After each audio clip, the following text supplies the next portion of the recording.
Joining us now, Democrat Murphy of Connecticut. He is a member of the Foreign Relations Committee. Senator, thanks for being with us this morning. You were unequivocal in your condemnation of the Hamas attack over the weekend and in your support of Israel. As a member of Foreign Relations, what can you tell us, to the extent you can, about the work behind the scenes what the United States is doing to support Israel here? Well, first of all, this is true evil.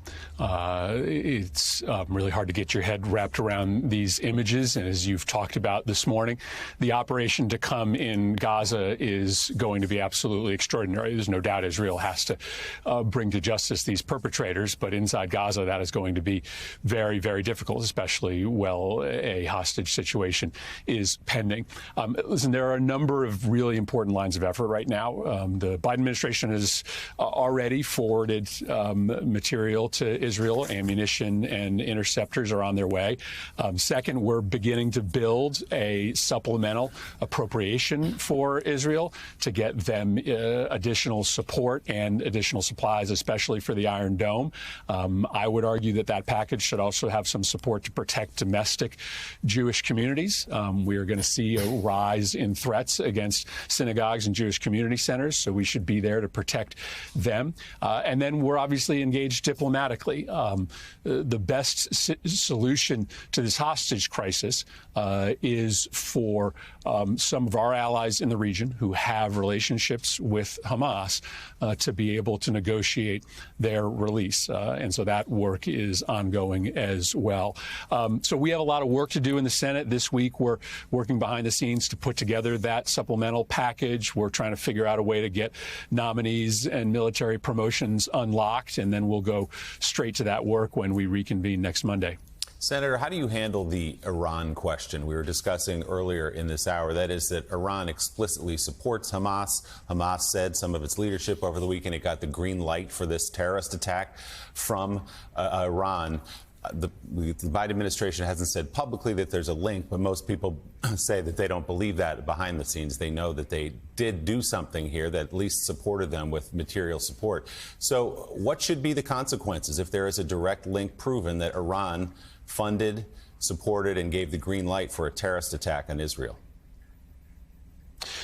So it's important to state that I have not seen intelligence that suggests, as the Wall Street Journal report does, that Iran was involved in the intimate planning details. But that question is pretty immaterial. Hamas does not exist without the ongoing annual support of Iran.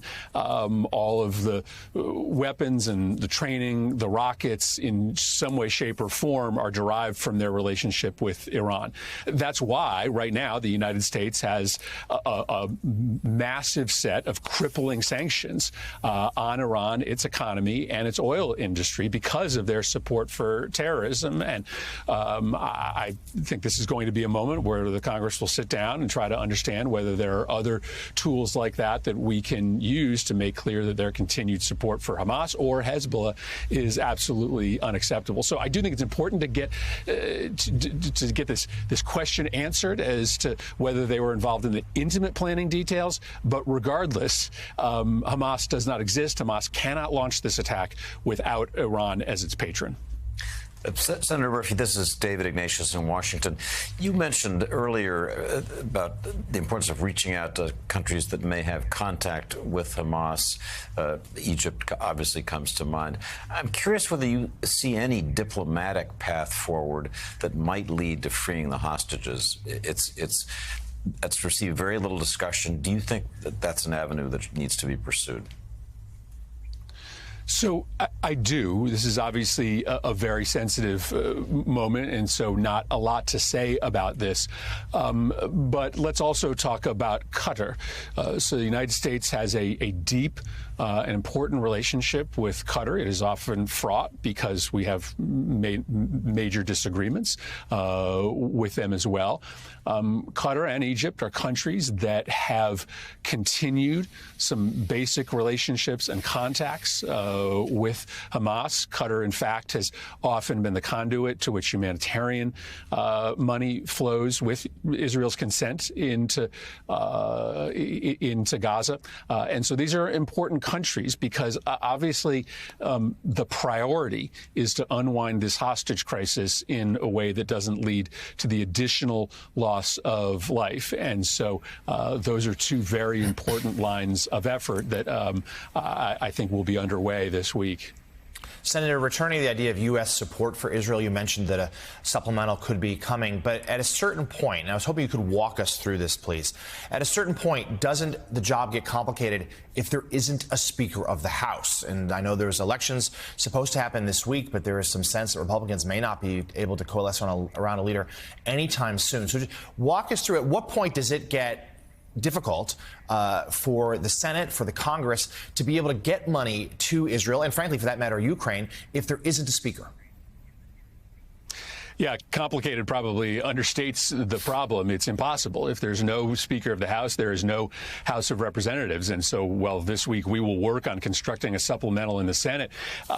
We know that that can't become law. The president can't sign it. Now, the president has what's called drawdown authority, which allows him to take U.S. equipment that's currently in our stocks and send it to Israel. But these interceptors, many of the components of Iron Dome are made in Israel or around Israel. And so we need to get them funding in order to continue that work. But as you also mentioned, we cannot lose sight of the fact that Ukraine is on the verge of running out of money.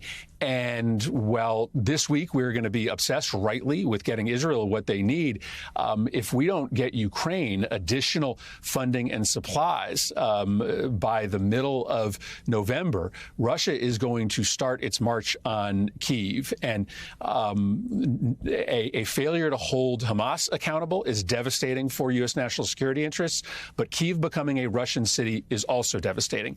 The House of Representatives has a huge majority vote just sitting there waiting to support both Israel aid and Ukraine aid. And hopefully this speaker conflict gets resolved this week. Maybe this crisis in Israel is what pushes them to pick a speaker. And they just have to let the will of the House do its run its course. If they allow for that, there will be 75–80% of the House that will vote for both Ukraine and Israel aid. Democratic member of the Foreign Relations Committee, Senator Chris Murphy of Connecticut. Thank you, as always, for coming on the show this morning.